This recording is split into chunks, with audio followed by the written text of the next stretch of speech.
7-1, round 9 of 10, so this could potentially be a win and in match, depending on breakers and draws and all that fun stuff. Likely to be a win and in. And Drew is, unfortunately, not only is he on the draw, but he's on 5 cards with this hyper-aggressive deck. The 7th one's pretty much free. The 6th one, you know, sometimes useful. How about the 5th one? 5th one, necessary, I would say. Not winning a lot of ones without the 5th one. Drew does draw a Rakdos Cackler for the turn. He's going to put his Rootbound Crags into play tapped. He's going to play that one and say go. Yeah, no mountain slowing him down a little bit here. I think, Big Dumb Elephant is in the way. As the Loxodon Smiter does show up. Here's a Mountain. I'm going to follow it up with a Pyreheart Wolf. All right. How many of those are lying around this deck list? One Pyreheart Just Wolf. one. Chris is going to read it. We're going to bring it up. You only need one.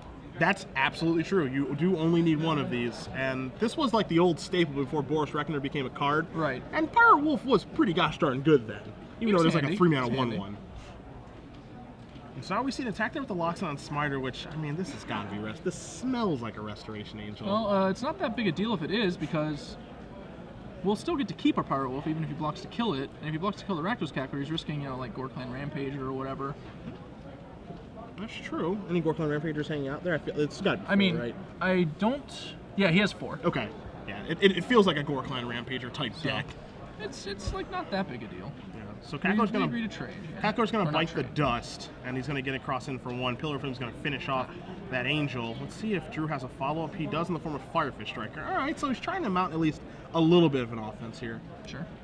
Firefish Striker card that's been catching on a lot lately. People have begun cutting Ash Zealot for it, and you know, Drew has made that exact same decision. He cut Ash Zealot. Well, here comes the Smiter yet again, and it's funny that you bring that up because I think that, you know, that was one of the breakout cards at the Pro Tour that we were covering it last weekend. Was like everywhere you looked, you saw Firefish Strikers over Ash Zealots, and it was like incredible how difficult it made things on the opponent to ever stabilize. I believe that was, you know, one of the cards that fueled Josh Utter-Layton's run into the top 8. Right? Absolutely. And now here's a Hell Rider. Let's see if Chris has no counterspell. We got some triggers here. No Restoration Angel today. That's right. Feeling pretty safe. So here come the idiots. Is this, what do we got here? Is this another Resto? Okay, no, so look, this is a doesn't Resto. do anything. Firefish Striker turning off. No, you can't do that. I Firefish struck that guy. Oh, so he blinks it. Oh, he blinked. Oh, so he can block. You're right. Say it again. You're right. Yeah! Ooh, that sounds I flew it good. at 4 a.m. I'm playing my 4 a.m. card. I haven't good. played it yet. There we go. I played it. All right, so Hell Rider's going to bite the dust. Across for 3. Plus 3 triggers. Going to be 6 damage total. We're still making a game of it on our 5 cards. I mean, yeah, we're definitely playing a game of Magic here. As he's going to come across here for 7. Drew's going to go down to 5. This is grim. This can't be anything good. Is this Prime Speaker? It looks like Prime Speaker. Or Chris is like, wait, that doesn't actually help me not die, so I'm not going to play it. Maybe? Depending on, I mean, yeah, I would play a Thragtusk over a Prime Speaker here, 100%. Acidic Slime, all right. That's also reasonable. Keeps the opponent off of being able to, you know, perhaps Hell Rider you again. Firefish Striker is the last card in Drew's hand. Bam. He's going to play that and likely just pass the turn back. And die. Yeah, I mean, he'll have to do some. He can block, but he'll have to do some blocking. I mean, Pyreheart Wolf is going to block probably Smiter. And then Firefish Striker is going to actually have to jump into something so long as Chris makes the appropriate attacks. And then, I mean, I'm trying to see if the Hell Rider off the top even gets it done. 4 triggers, 5, 6, 7, 8, 9, 10, 11, 12. It would actually be 13 if Chris has nothing. Actual airball. Yeah, but he has the block here, as you see. So, Firefish Striker going to jump in front of the Slime. Pyre Wolf going to jump in front of the Smiter. Undying is going to trigger. Wolf's going to come back. And now I think the window is closed. Yeah. Doesn't look good.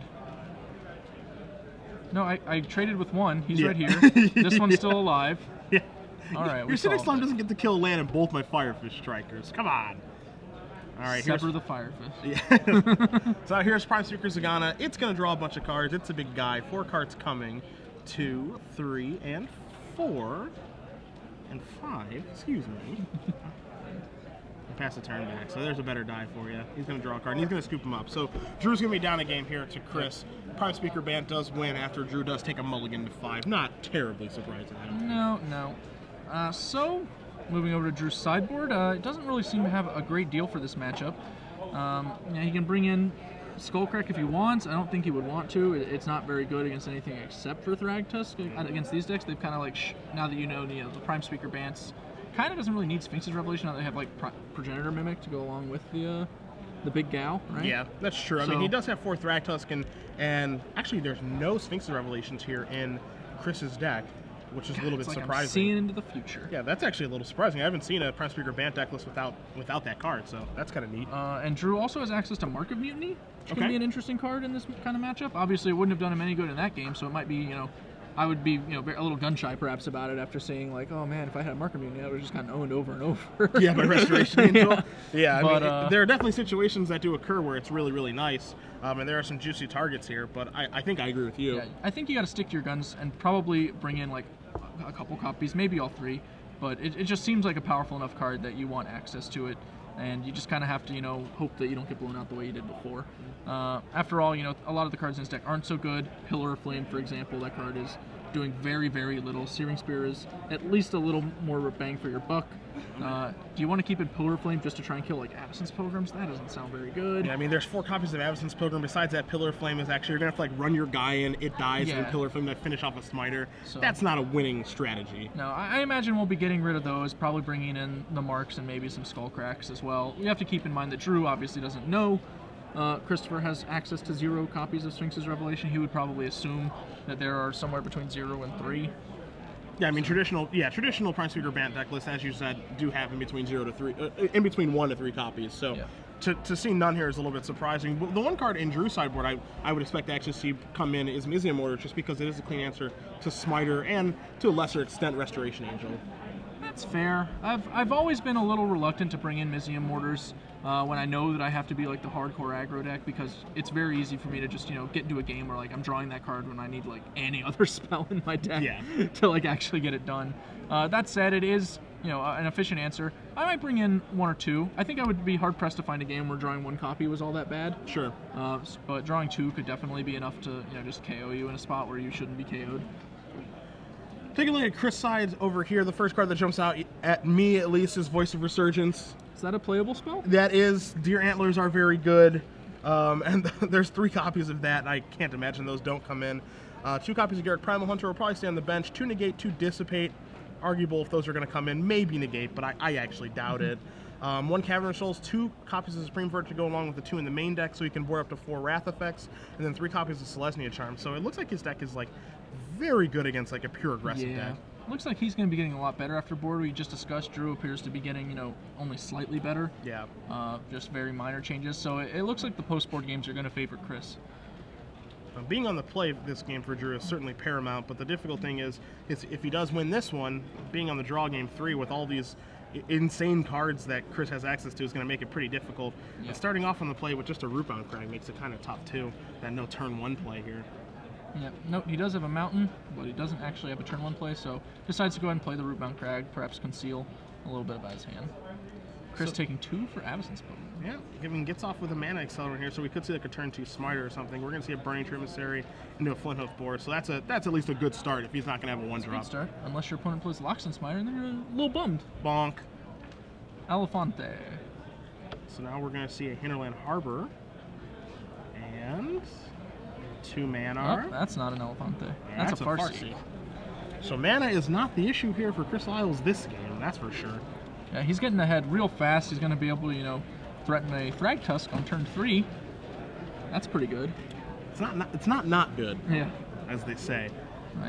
Do I see another Flinthoof Boar in Drew's hand? Drew at least has the Pyreheart Wolf in his hand. He's going to play another Avacyn's Pilgrim as Chris is going to pass the turn back. He at least has Pyreheart Wolf, and he's going to come across for 5 here.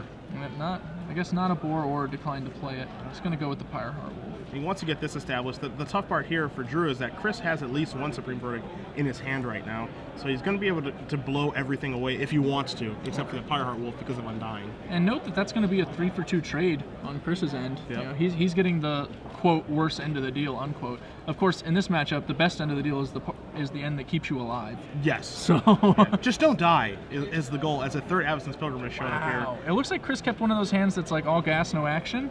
And he's kind of getting stung for it. He has Azorius Charms to kind of stave off a little bit of the beating, but are we? Yeah, you're gonna need. Yep, there's 2 of them. That's what Pyreheart Wolf demands occurs.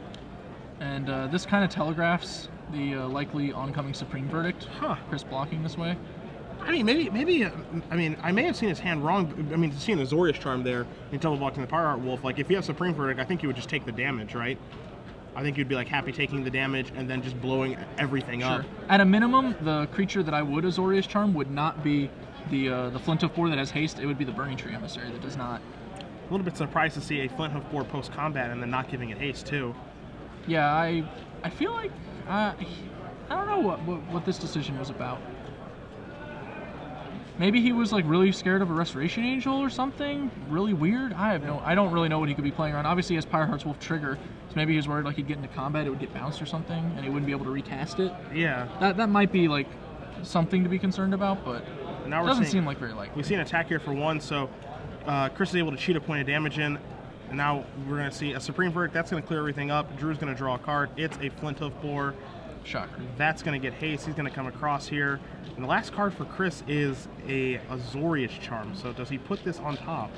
Note that we could be at like 10 life against a Burning Tree Emissary instead of 8 life against a Flint Hoof 4 if we had Azorius Charm differently on the previous turn. He cycles an Azorius Charm. Yeah, so he's this just going to take interesting. the damage. Like we charmed the border on the previous turn, but we don't want to charm it now. Like. And now Khris has 6 lands in play, and his last card is Angel Serenity. So those boards need to get the job done right now. So they're going to come across and knock Khris down to 2, which is actually super important, Glenn, because no Ravnica dual land now to get himself out of this situation. Right. But what did he draw? I can't see it. I can't see it. I think it might be a Voice of Resurgence, though. It looked like a gold card. Yeah. Well, either way, it's not going to be enough to get it done. It obviously put Khris into a bad spot. And note, however, though, if he'd made that Azorius Charm play, he'd be at 4 instead of 2. It's true. It opens up a lot more outs. It puts the pressure on Drew once again to have to draw a spell. Obviously, he has a lot of spells to draw, but you know, Magic's a game of making your opponent do it.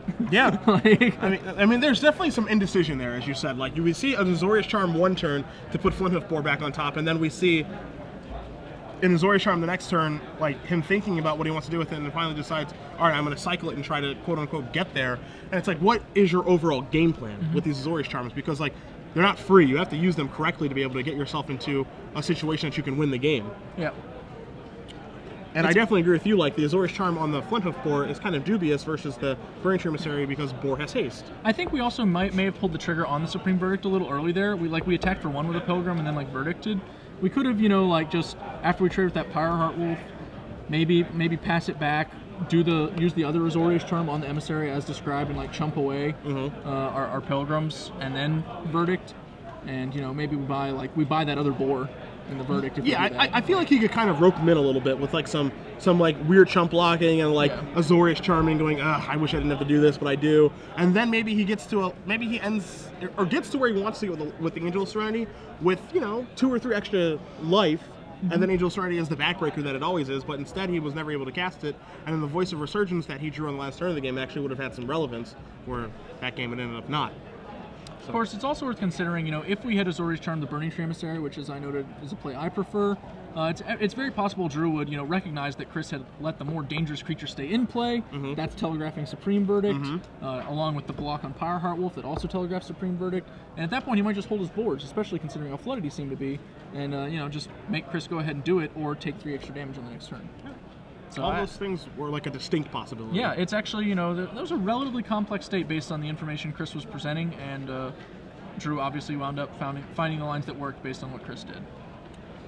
Khris is going to take a mulligan down to at least 6 here, as Drew has kept his 7, and if you're in Drew's seat right now, I mean, the thing that you're kind of thinking is, all right, I'm on the draw against like this deck that definitely has Thragtusk, has Restoration Angel, has Lockstone Smiter, a lot of cards that are pretty difficult for me to beat, but my opponent's taking a mulligan. So, I mean, that's kind of step 1 in his favor. I've been on the red side of things before when I'm on the draw and what I perceive as like a pretty difficult matchup, and I'm just like, hopefully at least 6, maybe 5. Yeah, send him to 4, whatever. No, easy. I'm trying to keep it realistic here. And he has 4 verdicts on after sideboard when he's on the play. Some things need to break Drew's way here, and a mulligan at 6 is certainly step 1, and he's gonna need to put one of those cards back because he's laid out 7, and hopefully he catches that in time. Okay, he does. Because that could have gotten super awkward. We see the Mizium Mortars that you mentioned in Drew's hand. Yep. Looks like he has a few too many lands generally, you know, you only want to have like 2 in a lot of these red opening hands, I think, as you get into some awkward spots. Because once you draw like 5 or 6, you're just like, those are dead spells. Like, Yeah. those could have been magic spells. We're going to see an Avacyn's Pilgrim. Here is a mountain. Piggy. Is it Piggy time? It is Piggy time. He has the option to Spear the Pilgrim and declines it. I think that's wise. Obviously, he could just be like horribly punished by a Lockstone Smiter anyway, and at least this way, you know, he can Mizium Wars that Smiter out of the way. Yeah. Now Drew hoping to draw or he has a Gorkland Rampager. Okay, so we can attack without fear of Restoration Angel. That's pretty big. All right, in we go. This one, Restoration Angel. That's cool. Yeah. You gonna block? Cannot wait to Gorkland Rampager. Yep. Yeah. Use that Blood Rush. +4/+4 and he trample. does exist. Take 3, kill your guy. Not bad. Rampager's so good. Ugh. It's playable. It's such a good card. Sort of a build your own Searing Blaze in the combat step there. Yeah, as we're gonna see a Gavany Township, and okay, so 3 mana being tapped is a Smiter. It is a Smiter. And Follow that up with Farseek. Voice Resurgence. Voice Resurgence. Okay, that's gonna make things a little bit more difficult for Drew. Interesting. I smell a Mizium Mortars on the Smiter. Okay. But then what do we do? We can also, you know, take things a little slower. Maybe just play a Hellrider and pass. I mean, he can also just play a Boros Reckoner instead of like another a big turn. So Mizium Mortars is gonna take down the Smiter. Here comes the Boar. Sure. Khris declines to block. He needs to be super careful how he uses the Searing Spear too. Like if you're gonna, obviously Voice of Resurgence is a new card. It has this clause on it that's pretty important. So you need to be careful with how you use the Searing Spear. Yep. You know, I've been having a lot of fun playing against Voice of Resurgence on Moto. All these rich kids. Yeah. You know? But I've been known to play a spell or 2 on the opponent's turn to turn on a Blasphemous Act. That's been within my range. Look at you! Every angle. So it's adorable, I'd say. You gotta be careful with the Searing Spear, because I mean, Khris could do something that makes Drew want to cast Searing Spear on his turn, and he cannot do that. As Voice of Resurgence is feeling a little frisky. That's aggressive. 4 mana, Supreme Verdict. Okay. Makes sense. Story checks out. Now, what are we gonna do now? I think Drew's gonna Spear the token. He can't be happy. He's got to be pretty happy with how this went. Last card's Avacyn's Pilgrim. Yeah, giddy up, let's go. I think it's Hellrider time. Maybe it's okay. So he's gonna play Reckoner and Noble, and then Hellrider the following turn. Khris is on no cards, right? Yep. Okay, so then it looks excellent for him. Obviously, he's just gonna, you know, start riding hell. Or okay, let's cast that guy. Yeah, and he drew a Boros Reckoner, so I think he was considered casting that. But no, cut the draws that Khris has. You know, the opportunity to draw to. There's verdicts and every other awesome card he has in his deck. I think that was more of a mental shortcutting. He was just so excited to get to attack into nothing. Yeah. Which, you know, I'd be pretty excited too.